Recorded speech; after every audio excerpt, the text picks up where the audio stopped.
What's up everyone, Alex here, and welcome to another Identity Talk video. Not much is going on right now. I am trying to pump out all these videos one after another. I'm making a backlog of them because I might not be able to edit these videos for a while. It depends on what kind of time I have, but I'm sitting here and I'm actually like recording video after video as much as I can on top of work, getting more busy, like getting more hours at work and everything else going on in my life. So I might be a little bit of a mess on my channel. Uploads might be a little bit different, but I'm not sure what's going to happen yet. I will put out an announcement, and by the time this goes up, you won't even notice anything happen. But I'm recording this ahead of time, which affects a couple things, but don't worry, you'll see what's going to happen. So I wanted to talk about microlabels and my fear of using them, meaning like my struggle in finding microlabels that fit me perfectly, but having that fear of backlash or judgment for using them.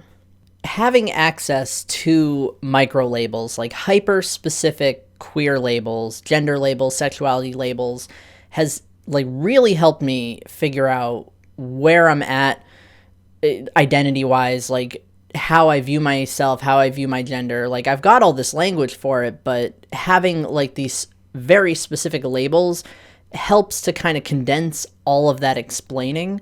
But I also have this like this fear of like confusion or judgment or hate from even like members of the queer community. I think that is what we're going to be exploring today. So how do I describe myself accurately? Usually the go-to broad term, the broadest term, is queer. And like it does away with a lot of the explaining. It does away with like trying to find something that fits perfectly, because you just say queer and then like that's just kind of it. But that's the problem, is that like how am I queer? Like that doesn't say anything about me. It doesn't say anything about like my gender experience or anything like that. And while it is a helpful term, for me, not so much. I could go a little more specific than that, and I can say that I am a transgender man. That's pretty accurate there, but I have some experience in being non-binary in some way, shape, or form. So while I do tell people I'm a transgender man, it doesn't quite fit the specifics of like how that is for me. I could say that I'm a non-binary man. That's an even more specific label, and it kind of gets into like the more specific territory. Like I'm a man, but what type of man? A non-binary man. But like what does that mean? It doesn't quite explain. Like that could still be so many different labels. A non-binary man could be described in so many different ways with so many different, there's a lot of labels under that like umbrella. It's not as large an umbrella as transgender is, but it's still too broad for what I'm looking for. But it's almost as specific as I'm willing to get when I'm, in the company of like people on and offline, like just the general people that I talk to. I'll usually say I'm a non-binary man, but specifically demi boy, that's usually what I will say, if not non-binary man. But within the last several months, I've been exploring what that actually means for me. Like demi boy means part male, so what is that other part? We explored that in an older video. That video is doing so well. Like a lot of people were interested in that video apparently, but I had broken down what demi boy means specifically for me: part male, part blank, and we talked about that. I had specifically said gender neutral, but I'm not going to go around saying, hey, I'm a non-binary man, I am partially a man and partially gender neutral. Like I don't think that's a very feasible way to talk about my experiences. I don't think it makes sense it's just word vomit. And there is such an easy solution to that, is to find a single label that encompasses that experience.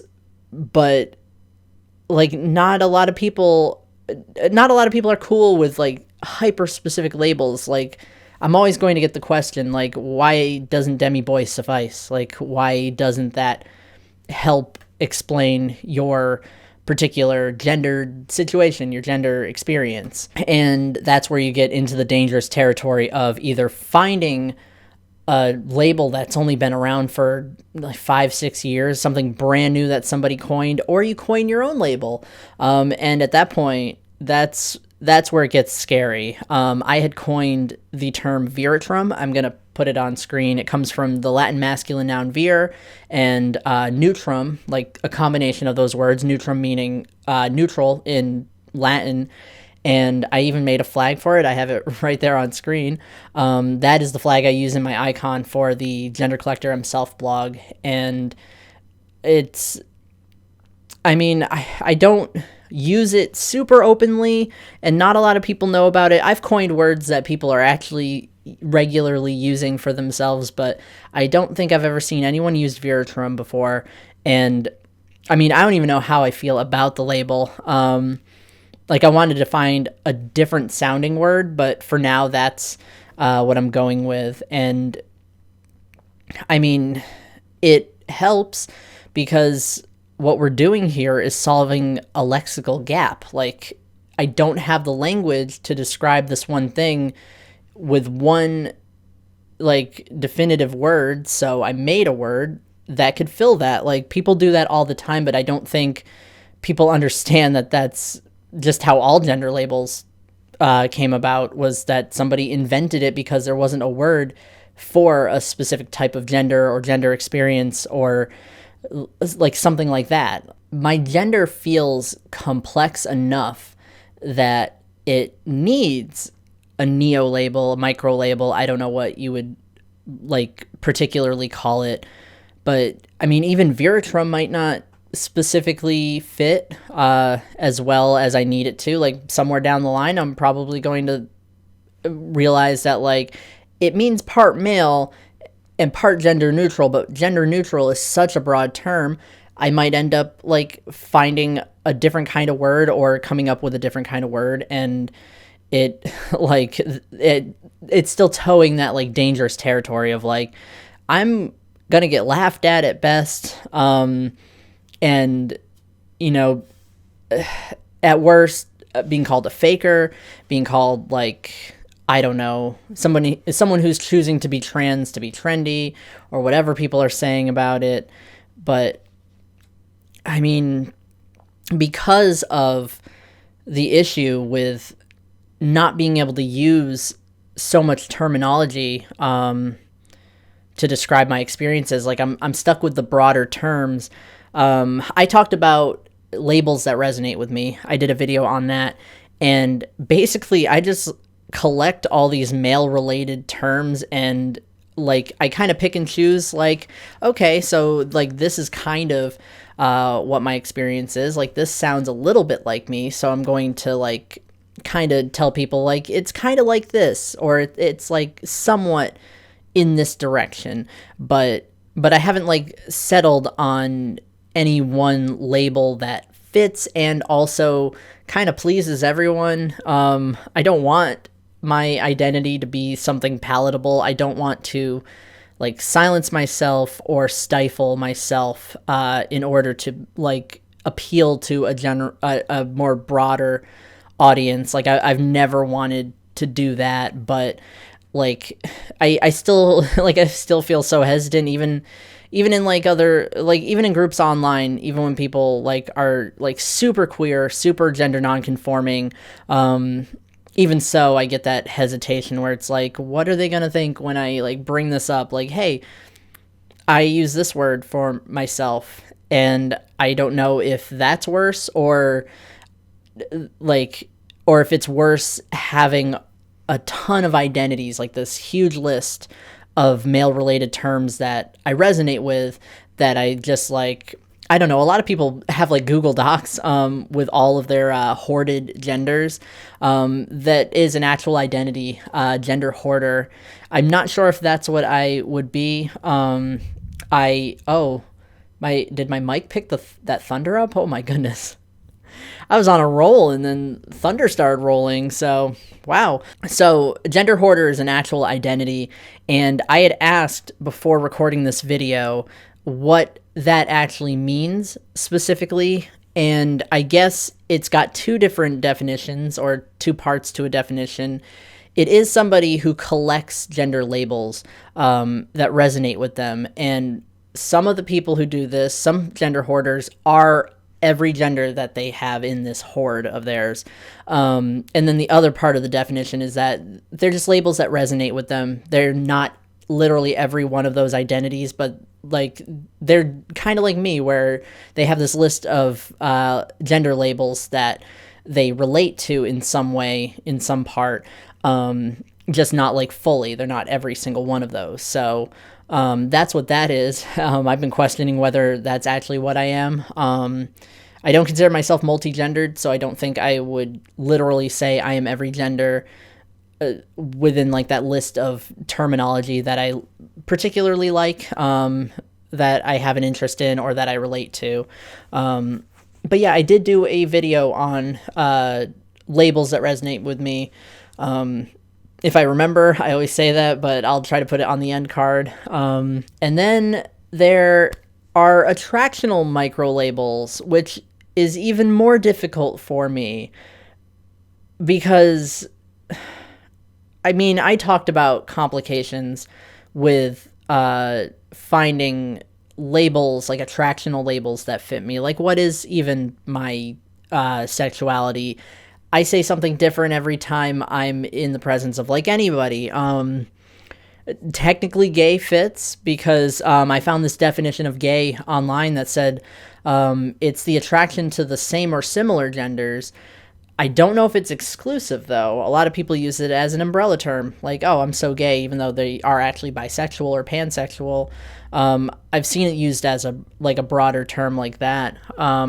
So I mean, yeah, technically gay works, but I don't know if I have any kind of exclusive attraction to men and non-binary people. That's just my preference. Sometimes I'll say that I'm bisexual. Actually, most of the time I say I'm bisexual. In person, anywhere, in general, like that's what I'm the most open about. I'll just be like, yeah, I'm bisexual. Like I just swing either way, I guess is the way you'd say that, even though either way, that's assuming two different points and not like any gender, whatever. I don't know. But I always use bisexual just because it's the easiest label, but it is not the most accurate label. I feel like I am like 99.9% attracted to men and non-binary people, and anybody else is like, I don't know. It's not like I'm not going to date a woman. It just, I don't know. That's the problem. And then there are terms like diamoric, which is, it just means like any relationship that involves at least one non-binary person. Usually non-binary people use it. Like I'm diamoric, meaning that like I have some kind of non-binary attraction either by my non-binariness or by the non-binariness of other people that I'm attracted to. So it kind of goes either way, and it's a very broad term. There are tons of labels under the diamoric label that are both exclusive and non-exclusive to non-binary people. It works, but it's not a specific enough label.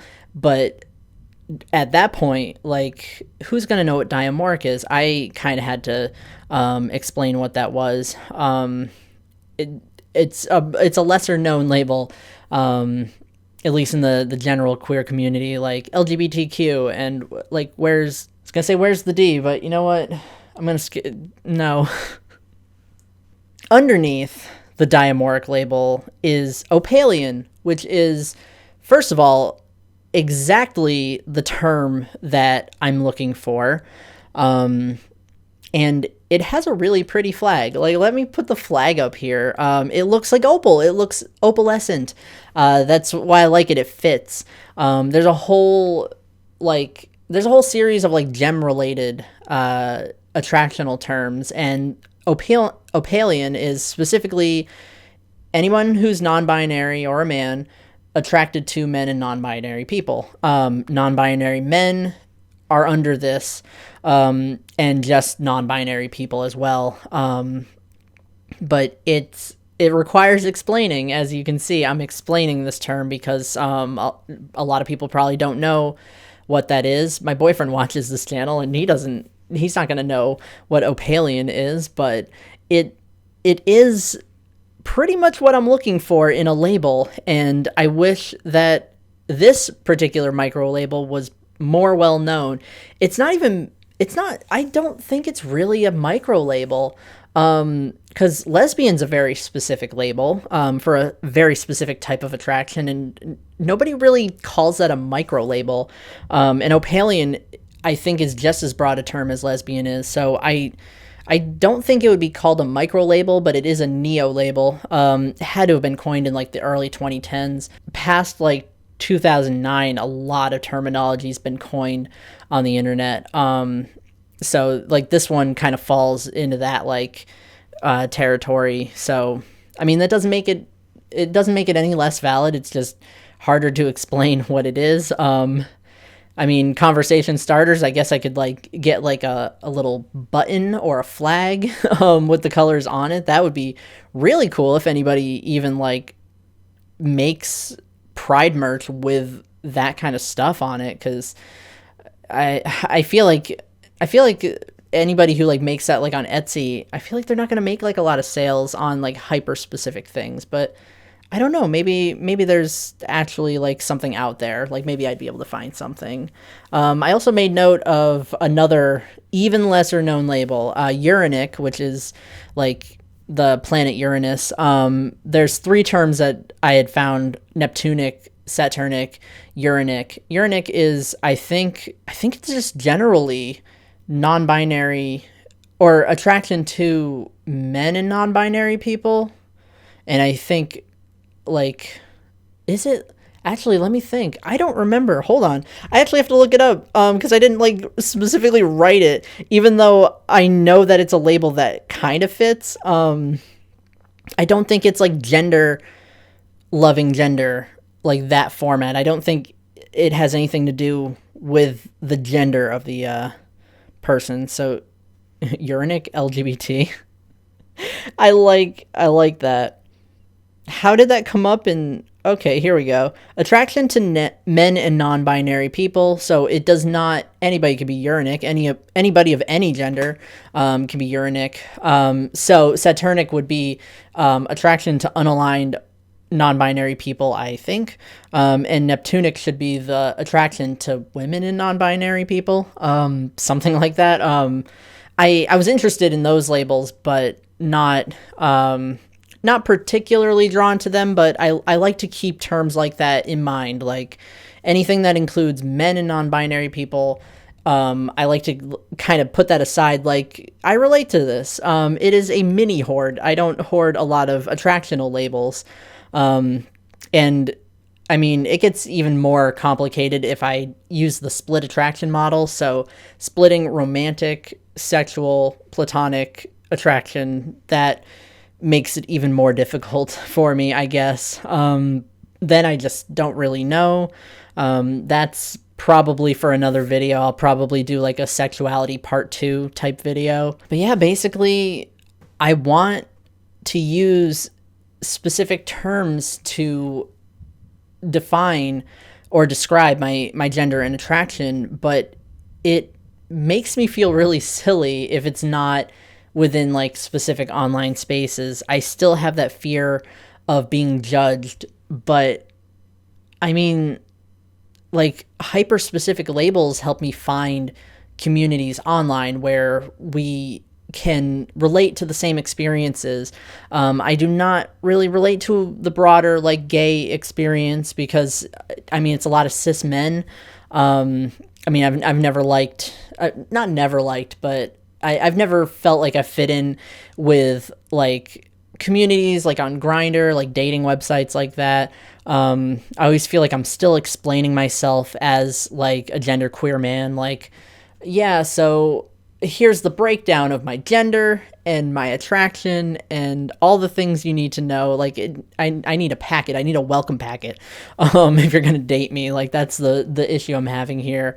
But it's like, even with that fear, I want someday to be able to use hyper specific micro labels to describe my experiences without being judged. Even if people don't understand what these labels are, I can at least explain, like, at worst. But there's just so much pushback to coining new terms and using all these new flags and all these new words. Not to mention newly coined pronouns and all that, like that on top of everything else. It gets messy, I guess. But that's really all I had to say. This was mostly a vent. I guess a lot of these videos are like venting. So I had an announcement before I did the question of the month, which is now being called the question of the month. I am not going to be posting questions on in my Discord server just because I don't have the time to record these videos. Like, I'm recording these videos ahead of time and I'm recording them almost like day after day.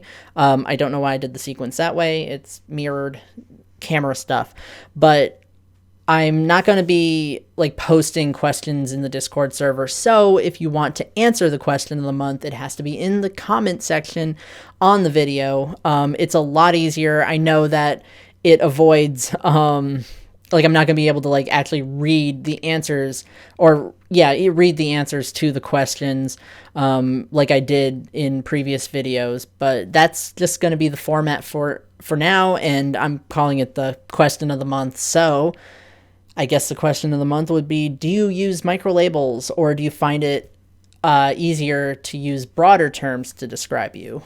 Feel free to comment down below, and as always, I will be responding to all the comments, because that's just what I've been doing, is responding to every single comment that has ever been publicly posted to my Discord server, or my YouTube channel, I mean. So that's about it. Hopefully I will be able to get back into the swing of things. These last couple months are going to be just kind of odd with the way that I'm uploading, and taking out the question of the month part of the video is a little bit weird, like me answering or responding to the answers. That's going to be interesting to navigate, but hopefully by the end of this year, I'll have a actual format. I'll be recording and uploading regularly. I'll be finally caught up on content. That is the dream, is to get caught up on content. I just have so much other stuff going on. So I don't know. I'll still be on Discord. I'll be on Twitter, Tumblr, Instagram. Yeah, go over to the Gender Collector himself. Put in a request for flags if you want to. I do all kinds of stuff, all kinds of graphic design type stuff over there. So have fun with that. And I am signing off for now. See you later.